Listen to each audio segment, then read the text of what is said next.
Bonjour à tous et bienvenue sur ma page M'envoler. Aujourd'hui j'ai décidé de vous parler poésie. Certains d'entre vous l'ont peut-être remarqué, sur mon blog j'ai rajouté un nouveau thème qui s'appelle justement poésie, où chaque mois je vais vous présenter un poème.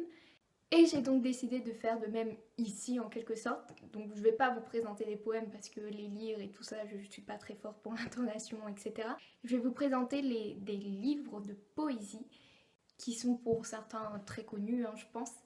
Et donc aujourd'hui, j'ai décidé de vous présenter deux auteurs qui sont de deux époques différentes.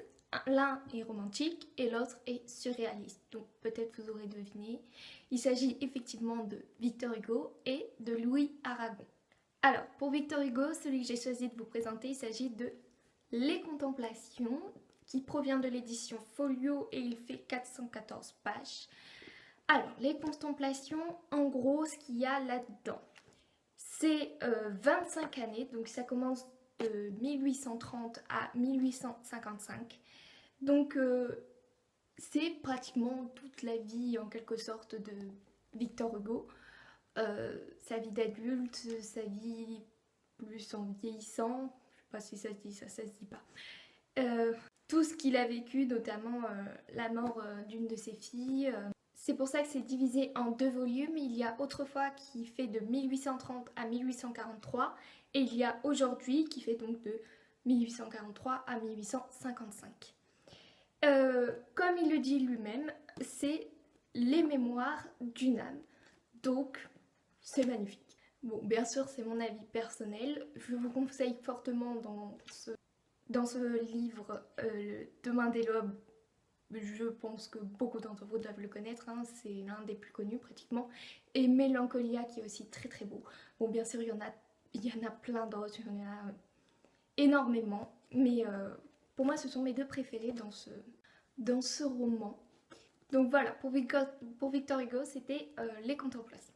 Ensuite, pour Louis Aragon, je vais vous parler de Le roman inachevé, qui provient des éditions Gallimard Collection Poésie et qui fait 246 pages. Donc, le roman inachevé, c'est un hymne en quelque sorte pour sa femme en gros. D'ailleurs, c'est dédié à sa femme Elsa. Celui-ci a été publié en 1956, donc c'est pratiquement un siècle, oui, bah c'est ça, un siècle après Victor Hugo.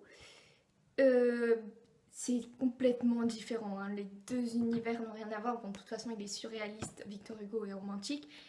Mais lui aussi, c'est un peu, on pourrait dire, les mémoires d'une âme, parce qu'il parle de tout, il parle de la guerre, il parle de sa vie avec sa femme, il y a un poème qui m'a fait beaucoup rire, c'est Le vieil homme, donc comment il vit sa vie maintenant en tant que personne plus âgée, on va dire, qui est très bien d'ailleurs. Mais pour ma part, les deux que je préfère dans le roman inachevé, c'est L'amour qui n'est pas un mot et Strophe pour se souvenir, qui est vraiment très beau. Il y en a aussi plein d'autres, mais ces deux-là sont mes préférés pour le roman inachevé. Donc voilà, c'était une très courte vidéo pour vous présenter donc ces deux auteurs qui sont quand même assez connus, Victor Hugo et Louis Aragon.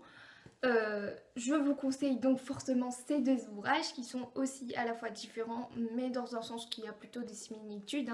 En soi, c'est leur vie personnelle, après chacun l'interprète comme il veut.